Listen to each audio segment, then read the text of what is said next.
Hello' নমস্কাৰ, মই আকৌ আপোনালোকৰ ওচৰলৈ সৰুকৈ ভিডিঅ' এটালৈ আহিছোঁ। শেষলৈকে চাই থাকিব। মোৰ মাৰ ঘৰ গাঁৱতে, গতিকে ৰাতিপুৱা আহিছোঁ। বিশ্বহৰি মা পূজা আছে, হাঁহ ছাগলী বলি দিব আৰু ভিতৰলৈ সোমাই চাওঁ বাৰু। আহি দেখিলোঁ মোৰ ভতিজী ছোৱালীজনী সুন্দৰকৈ পিঠাগুড়ি খুন্দি আছে। মই আৰু আহি লাগ ভাকৰি চালি মেলি সহায় কৰি দিছোঁ। আৰু এজনী ভতিজী জুই ধৰি কেৰাহী পাতি মানে পিঠাগুড়িবোৰ কৰাই গুড়ি কৰি আছে। বলিয়া পূজালৈ লাগে, আমাৰ পূৰ্বকালৰ পৰা নিয়ম নীতি হৈ অহা পিঠাগুড়ি কৰাই গুড়ি লাগে, গতিকে ভাজি আছে। আৰু ভিতৰলৈ যাওঁ বাৰু, মই চাওঁ কি সুন্দৰকৈ গাঁৱৰ মহিলা বোৱাৰীবোৰ ফল প্ৰকাৰ কাটি পূজালৈ যা যোগাৰ কৰি আছে আৰু খাবলৈও যা যোগাৰ কৰি আছে। গোটেইবিলাকে এতিয়া দেখুৱাইছোঁ কি কি কাটি আছে। এয়া আপেল, বগৰী, নাচপতি, কল, আনাৰস, কুঁহিয়াৰ সকলোখিনি মানে কাটি যা যোগাৰ কৰি আছে।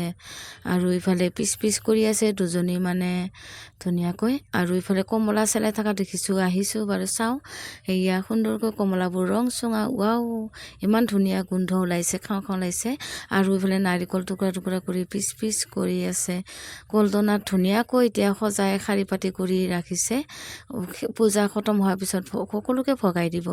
এতিয়া আৰু মই পিছফালে যাওঁ বাৰু। এক চাম মহিলাই শাক পাচলি, ৰঙালাও, আলু গোটেই কাটি আছে। গোটেইবিলাকে ভাত খাবলৈ যা যোগাৰ কৰি আছে আৰু পূজা পাতি আছে। ইপিনে চোতালত দাদা ভতিজা সকলোৱে একেলগে পাতি আছে। ফল প্ৰকাৰে ফুলেৰে ধুনীয়াকৈ পূজা দিবলৈ মানে সজাই আছে। আৰু এয়া দেখিছে। এতিয়া আকৌ ছাগলীটো দেখুৱাইছোঁ মই, বলি দিব অলপ পিছত। মই বলি দিয়াৰখিনি দেখুৱাম।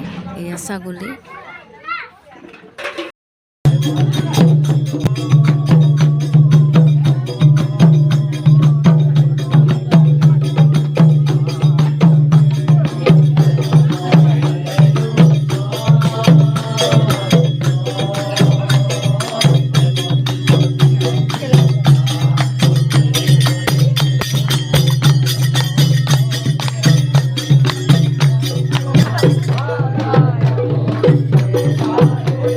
মই পাকঘৰলৈ সোমাই আহি দেখিলোঁ যে কি সুন্দৰকৈ হাঁহৰ মাংস আলু বনাই আছে।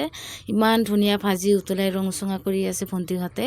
তাৰপিছতে আৰু ইফালে নৱহঁতে কলপাত কাটি মুচি আছে প্ৰসাদ খাবলৈ। পূজা ভাঙি গ'ল মোটামুটি, এতিয়া প্ৰসাদ খাব লাগিব। হেল্ল', কি খবৰ তোমালোকৰ? আজি আমাৰ ঘৰলৈ পূজা খাবলৈ আহিছে নেকি? মাৰ ঘৰলৈ কি কি খাই আছা? ইমান ধুনীয়াকৈ প্ৰসাদ খাই আছা তিনিজনীয়ে। এতিয়া অলপ পিছত ভাত খাই পেলাই যাবা দেই। আজি আৰু মই মাৰ ঘৰলৈ পূজা খাবলৈ আহি বহুত ভাল লাগিলে। গাঁৱৰ মানুহখিনি লগ পালোঁ। আজিলৈ আহিলোঁ, ধন্যবাদ।